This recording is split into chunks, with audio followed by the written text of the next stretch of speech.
वलसाड जिले के कपराड़ा तहसील के असलों गांव की है घटना, जहां नाबालिग लड़की जिसकी उम्र 14 साल के करीब है उसके साथ दुष्कर्म की बात सामने आई है। घटनाक्रम इस प्रकार का है कि पारड़ी तहसील में रहने वाला परिवार, जहां उनकी लड़की बीमार हुई थी, उसको चलते कहीं जगह बताया था और साथों साथ भुआ भगत के पास भी इलाज के लिए गए थे, लेकिन उसकी तबीयत ठीक नहीं हुई।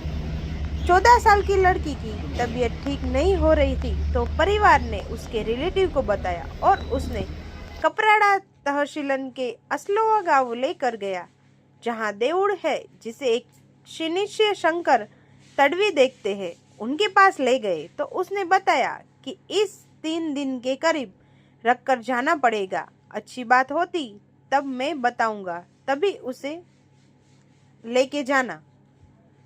लड़की के परिवार रखकर गया और देउड़ में प्रार्थना करने के नाम पर वहीं गांव के एक पहाड़ पर ले जाकर लड़की के साथ दुष्कर्म किया।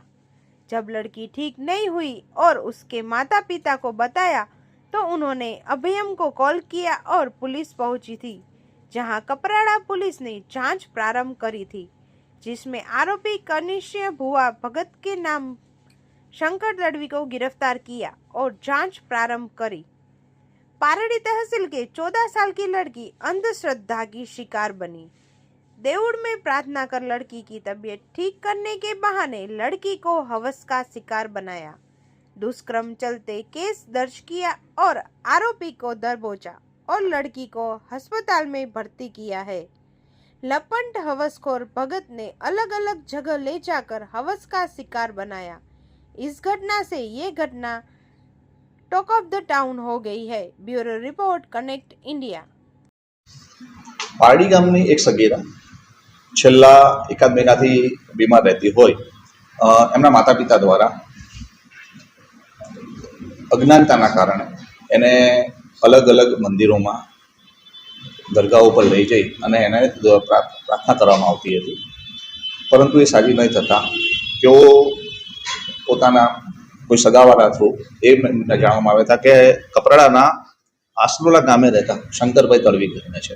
एक वखते दिवाळीनी अंदर त्यां प्रार्थना करवाथी चालू थशे एम जणावता तेओ पोतानी पुत्री साथे कपराड़ा तालुकाना गामे गया हता अने त्यां ज्यां शंकरभाईना घरे 3 દિવસ સુધી રોકાણા હતા અને દેવળમાં પ્રાર્થના કરી હતી। દરમિયાન આ શંકરભાઈએ 3 દિવસ પછી જણાવ્યું કે તમારી દીકરીને તમે મૂકીને જાઓ, સાવદોશીનું પરત મૂકી જઈશ। અને માતા પિતા છે એના ભરોસે પોતાની દીકરીને 14 વર્ષની 4 માસની દીકરીને મૂકી અને પરત પોતાના ગામ પાડી તાલુકામાં આવી ગયા હતા। દીકરીની એકલતાનો લાભ લઈ આ શંકરભાઈના હોય તેને अलग अलग विस्तार में फरवा लई गयो और त्यारबाद आसनोलना नजीक डूंगर विस्तार में तेनी पर एने जारकर्म कर्युं हतुं, दुष्कर्म कर्युं हतुं।